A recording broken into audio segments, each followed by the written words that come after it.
الحمد لله الذي أنزل على عبده الكتاب ولم يجعل له عوجا قيما لينذر بأسا شديدا من لدنه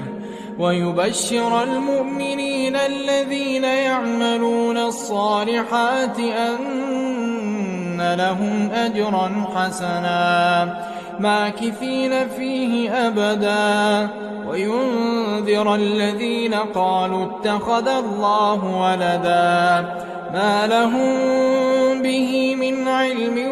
ولا لآبائهم كبرت كلمة تخرج من أفواههم إن